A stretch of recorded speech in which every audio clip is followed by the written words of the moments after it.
Hi all! This video is a look at the Star Trek Picard Series 2 trailer from Star Trek Day and some theorising based on what it reveals. If you don't want to know anything, then check out now. It was speculated on that we would be dealing with an altered history based on the fact that filming in modern day LA was observed and the poster being set in the 21st century, and the first trailer displaying many features that seemed odd for the United Federation of Planets. This does indeed seem to be the case. Originally I speculated that Q may have made changes to the timeline in personal ways for each of the crew, making a situation where they'd have to come to terms with something in their life in restoring the original timeline. Now this appears to be wrong, as there is a single alteration made in the early 21st century that has shifted the entire route of the future. The new timeline we end up in is described as Picard as some sort of fascist nightmare, so we're looking at a situation where I think Starfleet and the United Federation of Planets was never formed, considering we are going back so far, before the founding, before First Contact, before even World War III. What this big change is going to be interesting to see, but it could be something as simple as one person no longer existing.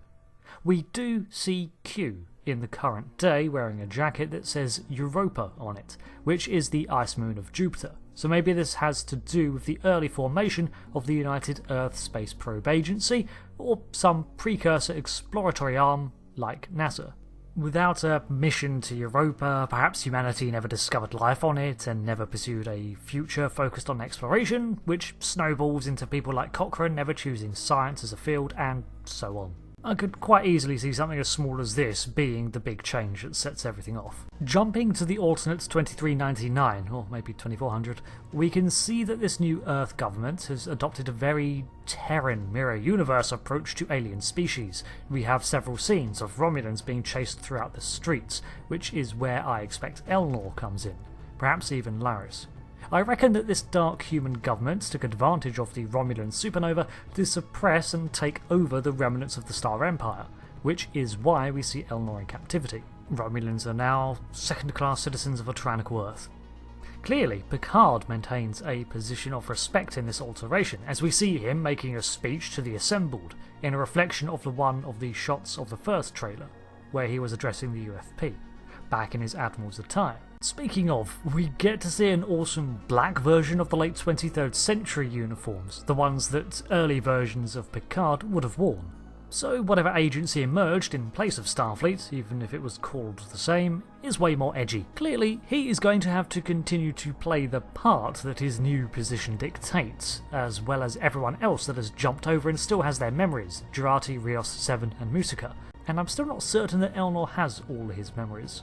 Annika seems to also be in a position of some power, and as the last trailer revealed, was never assimilated by the Borg, which makes sense if there is less focus on exploration from this version of Earth. No USS Raven or Borg researchers. Well, almost none. Because of course we do get to see the Borg Queen. Picard mentions that there are ways to time travel, meaning that they awaken in this altered history and then have to find a way back. Something that may be a lot harder to do if there has been no Starfleet with all their decades of innovation. Nevertheless, in this history, it seems that the Borg came unlocking eventually, but somehow they were defeated.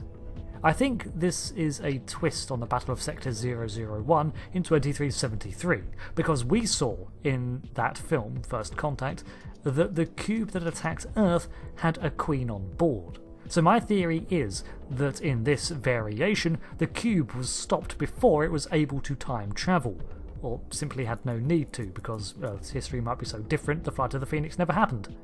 Instead, the cube was defeated and the Queen captured, being taken to a secure facility to reverse engineer as much tech as possible from it. Borg tech is still Borg tech and highly sophisticated after all. This is where the crew go to find their time travel technology. Picard probably has clearance to access these sort of things, and they can create a temporal corridor using salvaged Borg gear from First Contact. So, order of events is Picard making some hopeful speech about the future, then Q makes his alteration, meets with Picard to tell him that the trial never ends, and now the crew is stuck in this altered history. They find out that the changes began in the 21st century, and one of the crew now works on reverse engineering Borg tech from the captured Queen, probably Annika or Jurati. And they then access it to go back to the 21st century and undo Q's alteration. So what is Q getting at here? Everything he or the Continuum has done has been to prove a point or teach a lesson. Well, almost everything. I think that this time the lesson to Picard might be a bit of a humbling one. Picard's opinion of the Federation and Starfleet was damaged by their halting of the Romulan evacuation, and when he threatened to resign in protest, they called him on it, so his pride led him to leave. Ultimately, this was a mistake because Picard never wanted to stay in the vineyard to begin with, and he spent his life flying among the stars to escape that fate. And now his arrogance has condemned him to becoming the Hermit of Labarre.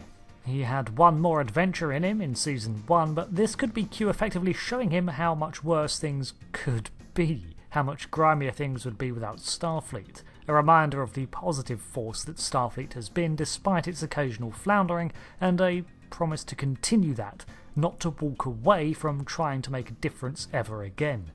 At least, that's my theory on Q's motivations this time, but who knows what the lesson might be. The alternative could be something more akin to the trial faced in All Good Things, just a test to see if humanity, using Picard as its exemplar, can wrap its mind around puzzles involving alternate realities and time travel, because that's what Trek needs more of. Anyway, that about covers my analysis and theory craft of the Picard Series 2 trailer, and how I think the story will unfold. What about you? What do you think Q's motivation to make such a drastic changes, and do you think that changing things back at the end will have any leftover alterations? I've been Rick, and I'll see you again for a look at the last trailer from Star Trek Day, and until then, thanks again, and goodbye.